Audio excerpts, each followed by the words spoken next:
first principle I want to talk about is the first one I mentioned. Now, these are not in any specific order, but I do believe this could be seen as a cornerstone one.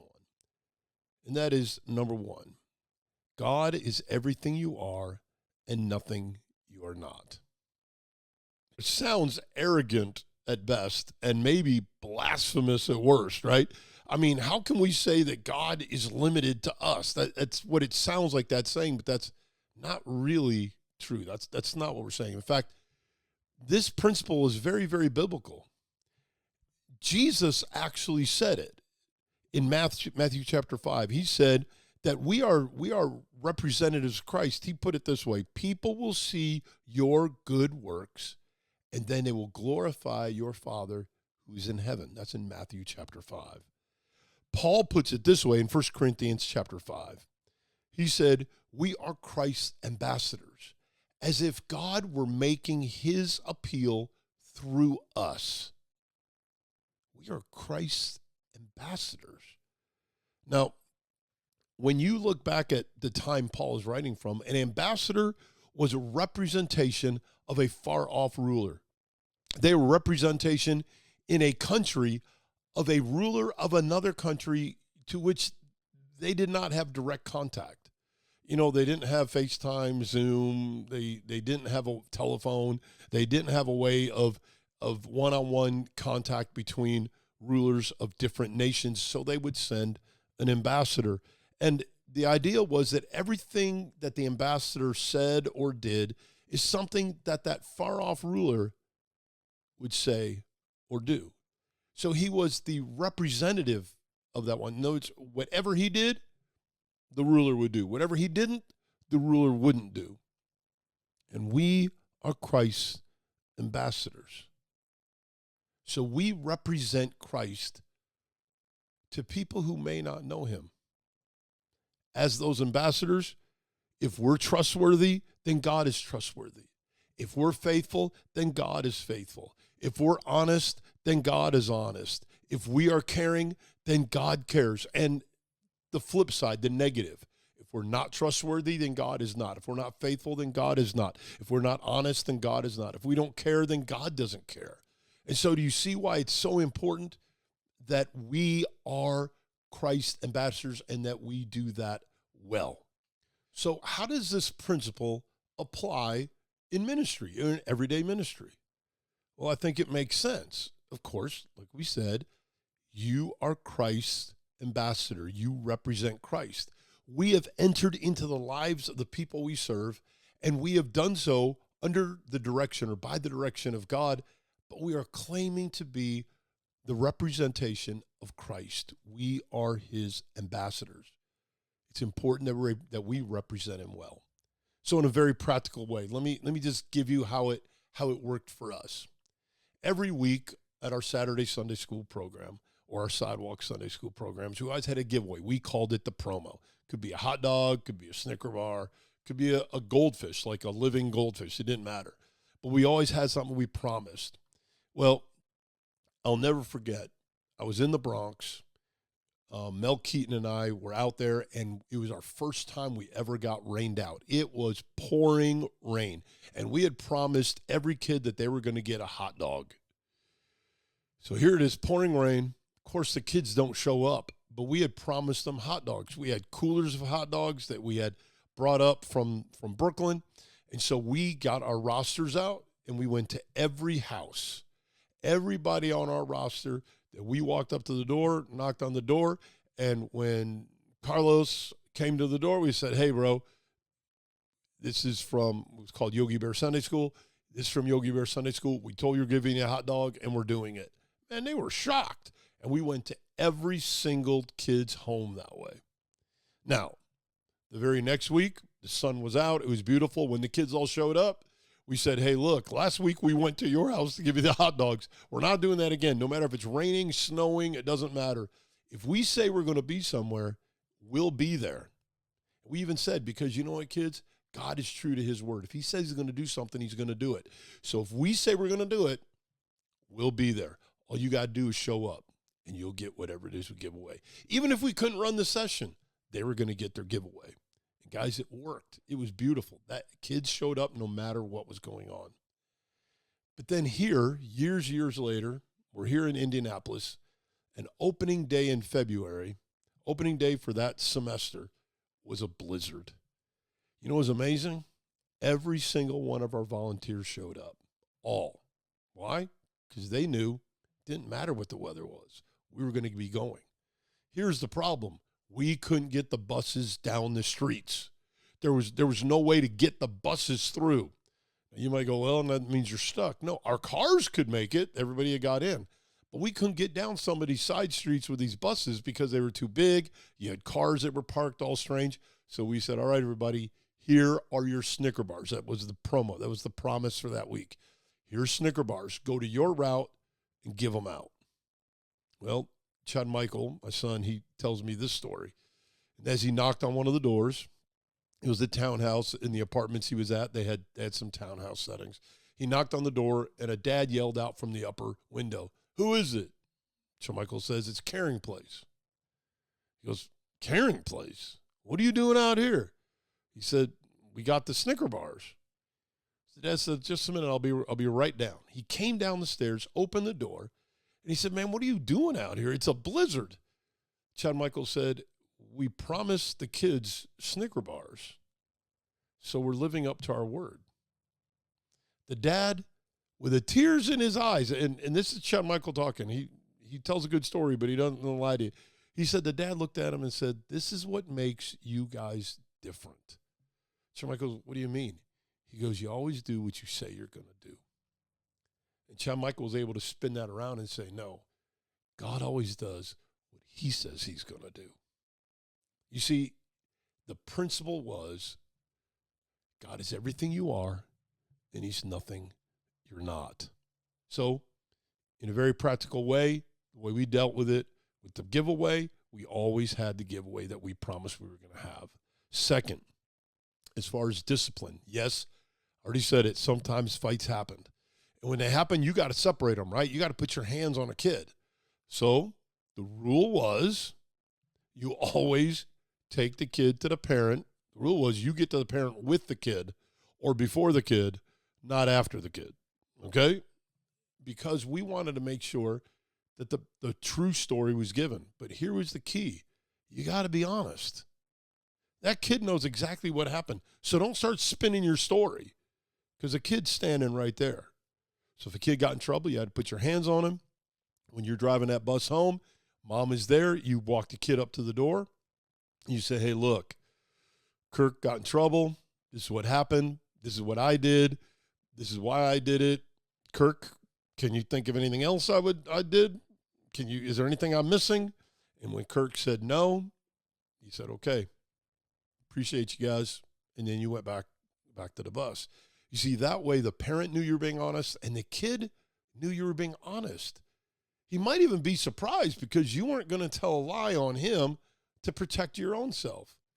You see, you were being what God was, and therefore, because he saw you, he could see God. Now, there is a kid, actually his name was Kirk, and this story still blows my mind. He got into a fight on the back end of a bus, but who he was fighting was this girl that was smaller than him, and he had hit her so hard that her eye was bleeding. Up in her eyebrow here, it was bleeding. If you guys know anything about that, that bleeds a lot, right? So we had helped the girl, got all taken care of.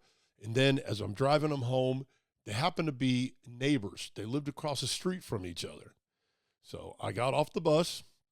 I went to where the girl was, and I said, where her family was, I said, "Look, this is what happened. If I was you, I'd be really, really upset. But if you give me a minute, I think I could take care of this." They said, "All right. We'll trust you, Pastor Chad." I said, "Now, she might need a stitch or two or butterfly Band-Aid, but give me a minute." They said, "Okay." So then I take Kirk across the street.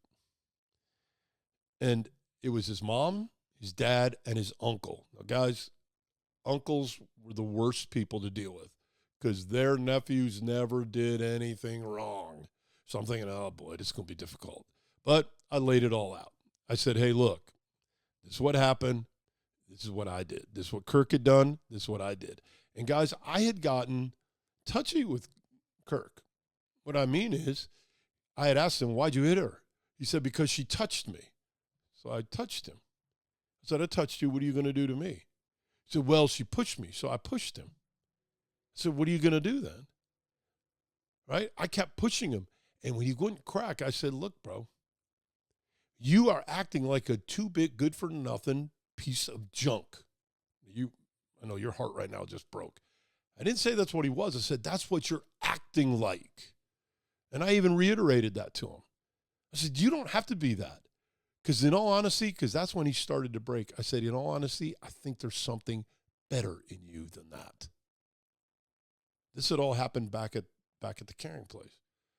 And so when I take him to the house, I told the mom and dad, and yes, the uncle, everything I had done, everything I had said, everything I had done. And then I looked at Kirk and I said, is there anything you can think of that you need to add to that? Anything that I didn't tell them that I did, but I actually did, or anything that I haven't told them I said that I actually said? And he had a raspy voice. He said, no.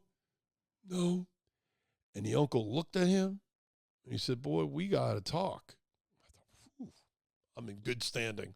Well, guys, so I said to him, I actually said to the parents, normally I would kick Kirk off the bus for a few weeks for this, but I really think there's something more in Kirk.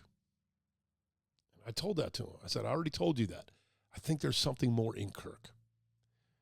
So he can come back next week. The next week he showed up, the exact same situation. We were overcrowded bus. It was hot. Kirk was in the back of the bus, and that girl was back there and other people back there. I'm thinking, oh, boy, we're going to be in for it. As I pulled up to his stop, Kirk was getting ready to get off, him and his couple of his brothers, and I stopped him. And I said, buddy, I'm proud of you. Well, because I had stopped him, Mom thought, oh, no, something else happened. She starts coming down off the porch, and she's coming down to the bus, and she goes, what happened? I said, oh, no, nothing happened. I'm just telling him that he proved me right today. There was more in him than what he had let out before. I said, he acted beautifully today. There was no problem. Kirk smiled. He got off the bus. A few weeks later, it was the summer break. We took a month off in the summer, but I was going by to check on the kids. And when I got to Kirk's house, his mom was there, but Kirk wasn't. The boys weren't. And I just was talking to her. She looked at me and she said, Pastor Chad, why are you so nice to these kids? I said, you forget what I just did a few weeks ago? She said, it's only because you love him. Yep. You see, the rule or the principle is God is everything you are and he's nothing you're not. And that principle guided what I did with Kirk and what I did as far as talking to his parents. It guided everything. And because of that, they could see through to see the truth. Knowing this principle or going by this principle, if you apply it, also helps with forgiving. You know, if I had kicked Kirk off the bus, there was a way for him to get back. You see, there's always, even if we do wrong and God has to discipline us, there's always a way back to him. There is forgiveness. And all they had to do was write a note as to why they wanted to come to Caring Place, and they had to give it to us when we visited the route. That was key. Not on Saturday morning we're running the bus, but when we came to visit the route. And I'm telling you guys, it happened. And we even explained to them, we said, kids, look, the reason we're having you do this is because even when we do wrong, there is a way back. God will forgive. We will forgive. We made sure it was clear. And also in the practical application of this is not only in the promo, not only in discipline, not only in forgiveness, but also in sticking with our word. And I'll give you one final story. There was a volunteer we had, a wonderful volunteer. Her name was Ginger. Her heart was bigger than anything.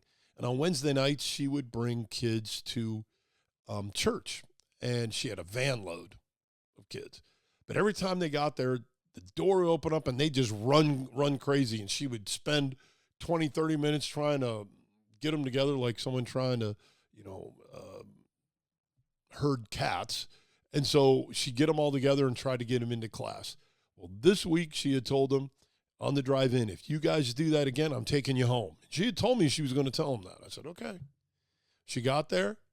Sure enough, they opened the doors and went running. She looked at me because I was there to meet her. I said, what are you going to do? She goes, I guess I have to take them home. Yep. So we got them all together, put them in the van. She took them home.